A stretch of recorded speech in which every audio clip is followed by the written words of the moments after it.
নমস্কার বন্ধুরা, তোমরা সবাই কেমন আছো? আশা করছি তোমরা সবাই খুব ভালো আছো। আমিও খুব ভালো আছি। তো দেখো, আমি একটু ব্যাগপত্র গোছাচ্ছি, তো বাবার বাড়িতে যাব। তো এই ভিডিওটা বেশ কিছুদিন আগের, মানে বেশ কিছুদিন না, অনেক দিন আগের।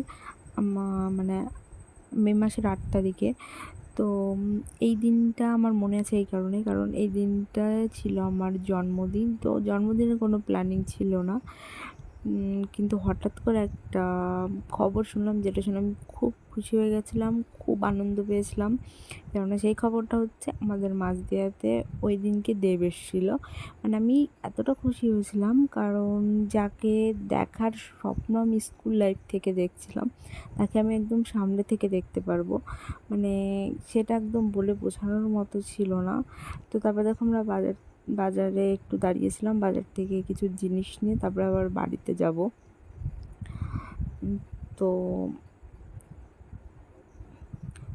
বাজারে একটু জিনিসপত্র নিয়ে বাড়ি গেছিলাম। বাড়িতে মেয়েকে রেখে আমি টোটোয় করে তারপরে আমাদের কলেজ, মানে মাঝদিয়া কলেজ শ্রীকৃষ্ণ কলেজ, তো ওখানেই হচ্ছে দেব নামবে, নেমে রোড শো করবে, ভোটের প্রচার বলতে পারে। সে যাই হোক, আমি মানে দেবকে দেখে ভীষণ খুশি হয়েছিলাম, ভীষণ খুশি হয়েছিলাম। এতটা খুশি, মানে আমি স্কুল লাইফে পৌঁছে গেছিলাম। মানে অনেক দিন পরে আমি এতটা খুশি হয়েছিলাম। তো যাই হোক, ফাইনালি আমি তাকে সামনে থেকে দেখেছি, একদম সামনে থেকে দেখেছি।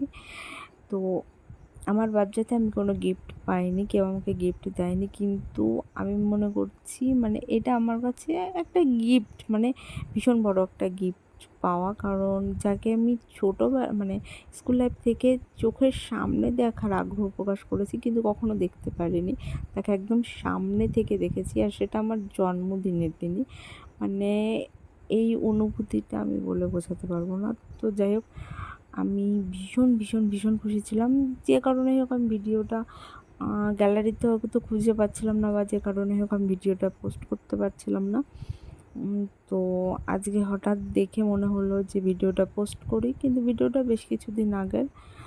তো যাই হোক, যদি ভিডিওটা ভালো লাগে তাহলে লাইক, কমেন্ট, শেয়ার আর সাবস্ক্রাইব করতে একদম ভুলবে না, নতুন নতুন ভিডিও দেখার জন্য।